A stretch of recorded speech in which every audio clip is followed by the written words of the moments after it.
Kalau kamu dapat kabar gembira yang isinya kamu diangkat anak sama Elon Musk. Iya, Elon Musk yang punya Tesla sama SpaceX. Kamu adalah anak angkat Elon Musk dan berhak mewarisi semua kekayaannya. Kira-kira apa yang berubah dari hidup kamu? Nggak ada. Jangan bohong, pasti ada. Dan mungkin banyak penampilan, pakaian, kendaraan, semuanya. Tapi kalau pertanyaan itu saya yang jawab, mungkin bagaimana saya melihat diri saya, itu yang berubah pertama. Identitas saya berubah. Saya sekarang adalah anak angkat dari salah satu orang terkaya di muka bumi. Nah, karena identitas saya berubah, cara saya berpikir mengikuti perubahan itu. Contohnya seperti ini. Kalau saya mau buka usaha, dulu sebelum saya tahu saya anak angkat Elon Musk, saya berpikir usaha apa yang kira-kira sesuai dengan modal saya. Sekarang, yang saya pikirkan jauh berbeda. Money is not an issue anymore. Ya, keren ya. Jadi saya bisa buka usaha apapun. Ya. Nah, sekarang kita coba ganti. Kita ubah imajinasi kita. Kalau ayah angkatnya bukan Elon Musk, tetapi Allah pencipta langit semesta. Dia adalah bapakmu dan kamu adalah anak-anakmu.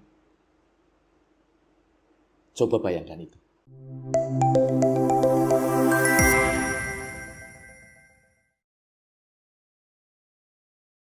Untuk mengetahui siapa kamu di dalam Kristus, kamu perlu mengerti 3 hal. Yang pertama, bagaimana Allah melihat kamu. Yang kedua, siapakah kamu di dalam Kristus. Yang ketiga, apakah karakter Allah. Bagaimana Allah melihat kamu, itu adalah yang pertama. Jawabannya adalah kamu adalah orang yang percaya yang sudah ditebus oleh darah anaknya dan menerima keselamatan. Allah itu roh. Maka ketika Allah melihatmu, Allah melihat roh kamu. Kamu tahu bahwa kamu sudah ditebus dan kamu sudah menerima roh yang sempurna. Ingat nggak pengajaran tentang tubuh, roh, dan jiwa? Roh yang sempurna itulah yang Allah lihat dalam diri kamu. Jadi ketika Allah melihat kita, dia nggak pernah kecewa. Dia selalu semangat, selalu antusias. Kenapa? Karena Allah sudah melihat sebuah potensi yang sudah diberikan dalam hidup kita. Dia melihat jauh ke depan. Apa yang akan engkau capai? Apa yang akan kamu raih di dalam dia? Allah melihat kepenuhan warisannya di dalam dirimu. Coba sediakan waktu baca Efesus 1 ayat 11-12. Secara gamblang Paulus menjelaskan rencana dan rancangan Allah atas hidup orang percaya. Dan orang percaya itu adalah kamu. Itu PR kamu. Lukas 15 ayat 16-22. Lalu ia ingin mengisi perutnya dengan ampas yang menjadi makanan babi itu. Tetapi tidak seorang pun yang memberikan kepadanya. Lalu ia menyadari keadaannya, katanya, betapa banyaknya orang-orang upahan Bapakku yang berlimpah-limpah makanannya. Tetapi aku di sini mati kelaparan. Aku akan bangkit dan pergi kepada Bapakku dan berkata kepadanya, Bapa, aku telah berdosa terhadap surga dan terhadap Bapa. Aku tidak layak lagi disebut anak Bapa. Jadikanlah aku sebagai salah satu upahan Bapa. Maka bangkitlah ia dan pergi kepada bapaknya. Ketika masih jauh, ayahnya melihatnya. Lalu tergeraklah hatinya oleh belas kasihan. Ayahnya berlari mendapatkan dia, lalu merangkul dia, mencium dia. Kata anak itu kepadanya, Bapa, aku telah berdosa terhadap surga dan terhadap Bapa. Aku tidak layak lagi disebut anak Bapa. Tetapi ayah itu berkata kepada hamba-hambanya, lekaslah bawa kemari jubah yang terbaik, pakaikan ini kepadanya, kenakan cincin pada jarinya, dan sepatu pada kakinya. Itu cerita anak yang hilang. Seringkali dipakai sebagai khotbah dan Cerita anak yang hilang ini menunjukkan beberapa hal. Yang pertama adalah kasih Bapa untuk anaknya, sangat jelas. Yang kedua, pertobatan si anak yang hilang ini. Nah, banyak pembicara yang menceritakan, mengkhotbahkan cerita ini hanya sampai kepada dua hal di atas. Padahal sebetulnya ada poin yang ketiga yang tidak kalah pentingnya, yaitu apa? Kembalinya identitas orang percaya. Yuk, secara singkat kita akan bahas cerita ini. Yang pertama, apa motivasi dari anak yang hilang? Firman Tuhan berkata, lalu ia ingin mengisi perutnya dengan ampas. Ada orang yang menerima Yesus karena takut masuk neraka. Motivasinya seperti itu. Ada yang karena ingin lepas dari masalah, dari hutang, ya, masalah hubungan dan sebagainya. Ada yang ingin menerima kesembuhan, pertolongan, dan berbagai macam lainnya. Apapun motivasinya, keselamatan tersedia buat mereka yang mau bertobat. Yang kedua yang kita bisa belajar dari cerita anak yang hilang adalah langkah pertobatan.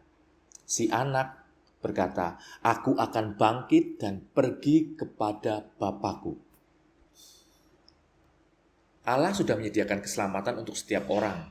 Kita tahu lewat firman-Nya di Yohanes 3 ayat 16. Bagian kamu adalah menerima keselamatan itu dengan iman. Digambarkan dalam cerita anak yang hilang dengan keputusan si anak bungsu ini untuk kembali kepada bapaknya. Dia mengambil keputusan, aku mau kembali kepada Bapakku. Lalu yang ketiga yang kita bisa belajar adalah tentang kasih Bapa. Kasih seperti apa? Firman Tuhan berkata, ayahnya telah melihatnya, lalu tergeraklah hatinya oleh belas kasihan. Ayahnya itu berlari mendapatkan dia, merangkul dia dan mencium dia. Keselamatan adalah selalu inisiatif dari Allah. Allah tergerak oleh belas kasihan. Bagian kita menerima keselamatan yang Allah sediakan. Bukan dengan usaha, tetapi dengan iman oleh kasih karunia. Lalu yang keempat yang saya mau tekankan di sini. Identitas anak yang hilang ini dikembalikan. Dikatakan di firman-Nya, lekaslah bawa kemari jubah yang terbaik. Pakaikan ini kepadanya dan kenakan cincin pada jarinya dan sepatu pada kakinya. Ini menandakan ketika kita diselamatkan, maka Allah memberikan kita identitas baru. Anaknya diberi jubah, anaknya diberi cincin, dan anaknya diberi sepatu. Jubah melambangkan sebuah penerimaan dan pengampunan dari Allah Bapa di surga. Anak yang hilang itu saat datang pasti keadaannya compang-camping. Mungkin bajunya kotor, nggak sempat laundry, mungkin berlubang, ya kan? Bahkan mungkin bau, ya. Dia nggak punya uang untuk melakukan semua hal yang bersih tadi. Jubah yang diberikan Allahnya itu menutupi semua yang kotor, yang berlubang tadi. Zakaria 3 ayat 4 tertulis seperti ini. Perintah malaikat Tuhan kepada imam besar Yosua untuk menanggalkan pakaian kotor pada tubuhnya yang berarti dosa. Dan kepadanya diberikan pakaian yang baru, yaitu pakaian pesta. Demikian halnya terjadi kepada setiap kita yang mau datang kepada Tuhan dengan bertobat. Tuhan memberikan kepada kita satu kehidupan yang baru di dalam Dia. Tuhan menerima dan tidak menolak kita. Dia menjauhkan semua dosa dan pelanggaran hidup kita, serta memberikan pengampunan penuh.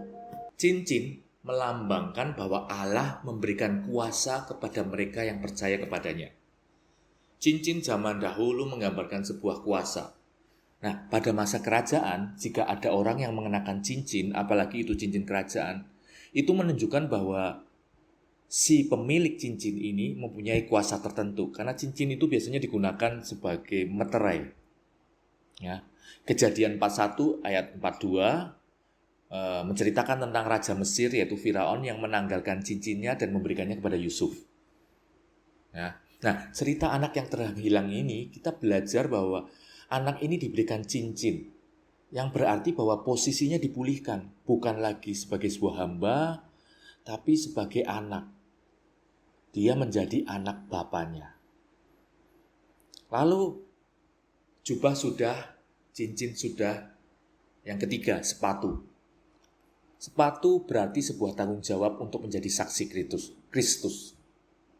Efesus 6 ayat 15 berkata, kakimu berkasutkan kerelaan untuk memberitakan Injil damai sejahtera. Bersaksi bukan lagi jadi beban. Bayangkan kalau kamu adalah anak dari seorang yang sangat besar. Kita pasti dengan sangat gembira bercerita kepada banyak orang. Menceritakan kesaksian ini, kabar baik ini. Itulah kesaksian yang perlu kita bawa. 2 Korintus 5 ayat 17 berkata, jadi siapa yang ada di dalam Kristus, ia adalah ciptaan baru.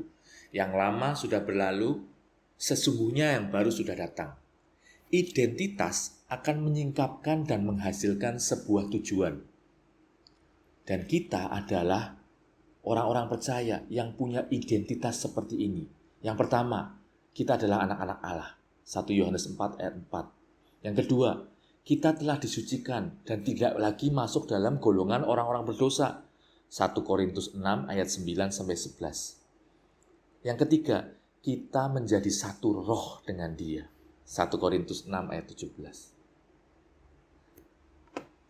Kamu bisa menyerahkan hidupmu sepenuhnya ketika kamu tahu kepada siapa kamu menyerahkannya.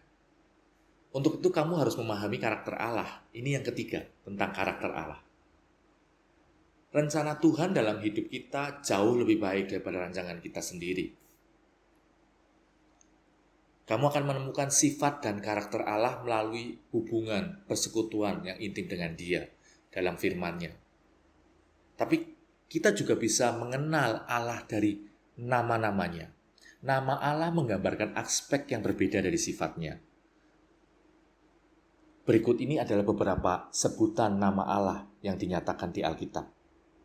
Allah kita seringkali disebut sebagai Elohim, El Shaddai, Adonai, Jehovah Jireh atau Tuhan yang menyediakan, Jehovah Rafa, Tuhan yang menyembuhkan, dan masih banyak lainnya. Namun di atas semua itu, kita bisa tahu dan bisa mengenal Dia, bahwa Dia adalah Bapa kita. Di Roma 8 ayat 15, sebab kamu tidak menerima roh perbudakan yang membuat kamu menjadi takut. Tetapi kamu telah menerima roh yang menjadikan kamu anak Allah. Oleh roh itu kita berseru, ya Aba, ya Bapa. Seorang anak sangat mengerti arti Bapa. Bagi anak, Bapa itu segala-galanya. Ketika ia jatuh sakit, ia lari kepada bapaknya. Lari kepada orang tuanya. Jika ia lapar, membutuhkan sesuatu, atau hendak mengadu, dia akan mencari bapaknya. Nah, iblis tahu kebenaran ini, maka iblis merusak citra atau karakter Bapa kita di dunia. Sehingga kita tidak bisa punya gambaran seperti apa Bapa seharusnya. Banyak orang mengalami kesulitan membayangkan kasih seorang Bapa. Namun kita tahu sekarang bagaimana karakter Bapa dan kasih-Nya akan hidup kita. Amin. Ini adalah seri ketiga dari kelas Life Foundation.